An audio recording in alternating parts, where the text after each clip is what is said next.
Ellen Adarna at Derek Ramsey trying pa rin ng trying para magka-baby. Sana i-bless sila ni Lord dahil ready na umano si Derek. Happy and kontento siya sa buhay niya ngayon. So inaabangan ng mga netizen ang magiging baby ni Derek at Ellen Adarna. Guess ni Molly Alinio itong si Derek Ramsey para sa kanya na ito ang tondo. Binati kasi agad ng congratulation ni Molly ang aktor dahil ang napabalitang buntis na raw ang asawang si Ellen Adarna Ramsey. Nabanggit kasi ng aktor na ipinagawa na niya ang dream house nila ni Ellen kung saan siya magpapalaki ng pamilya. Sabi ni Morley, sabi mo nagpapalaki ng pamilya and congratulations. Ang sarap ng tawa ni Derek sabay sabing niya ha ha ha. Wala, sabay high five nila ni Morley, ikaw talaga. Inulit ni Morley ang pagbating congratulations. Para saan? Tanong ng aktor. Para sa bagong bahay, sagot naman ni Morley. Hindi, wala pa, sambit ng habi ni Ellen. Sundot ni Morley, happy ka? Oo, sobra, very very happy na yung buhay ko ngayon. Sobrang kompleto na yung families naming mag-asawa. Sobrang magkasundo.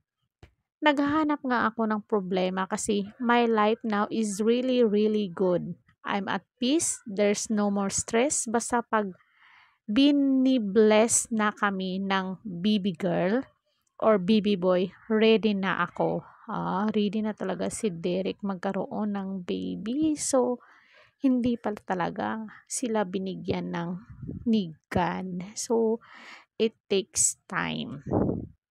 Yun lang ang kulang sa buhay ko. But kahit wala, masaya ako sa buhay ko kasi may baby Elias na ako. And I have the perfect wife, sometimes perfect, sabi ni Derek. Inabin din ng aktor na maraming nag-aabang na magkaroon na sila ng anak ni Ellen. Maging ang mami, Remedios Ramsey niya, ay panay pagpunta ng Manawag Church sa Pangasinan para ipanalangin ito.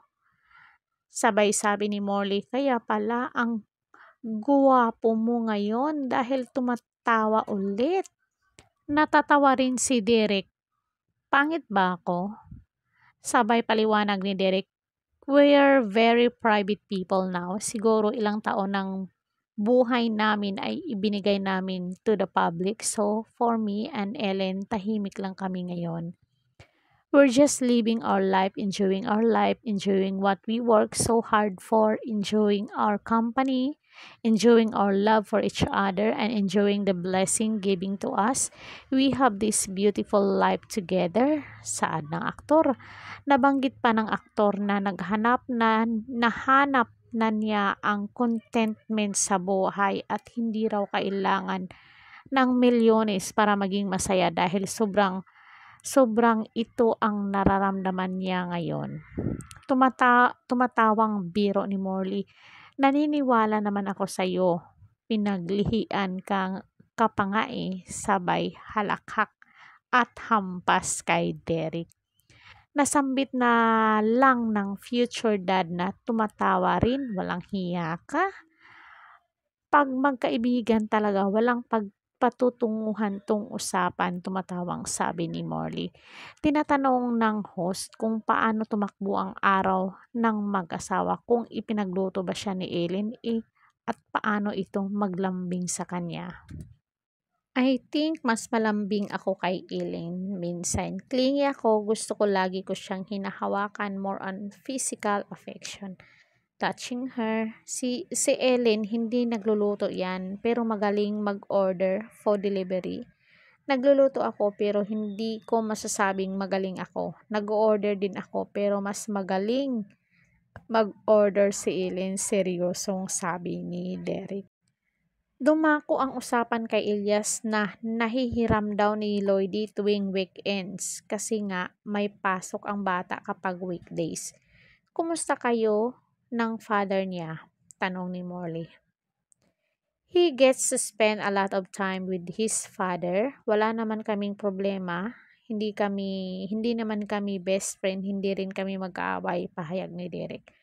Sa tanong ni Molly kung inaangkin ng aktor ang karapatan ni Lloydie sa anak, no, I will never disrespect. I know my place, kung baga second best, at hanggang doon lang ako, katwiran ng aktor. Papa D ang tawag ni Elias kay Derek at dada naman sa amang si John Lloyd. Kapag may pasok ay si Papa D ang sumusundo sa bata na nasa loob lang daw ng village nila at minsan gamit ito ang golf cart at minsan may kasama si Ellen. Kinumusta rin ni Molly si Austin Ramsey, ang panganay ni Derek, na nag-aaral daw ngayon sa United Kingdom at nasa ikalawang taonan na ng kolehiyo sa kursong Computer Science, at aminadong hindi kamukha ng aktor ang anak dahil mas nakuha nito ang feature ng ina. Seryosong tanong ni Molly, may binata ka na pero happy si Austin at si Elias na may darating na? Tumatawa naman si Derek, sana i-bless muistra kami ni Lord na may darating na. Trying na kami. Trying, sabi ni Derek.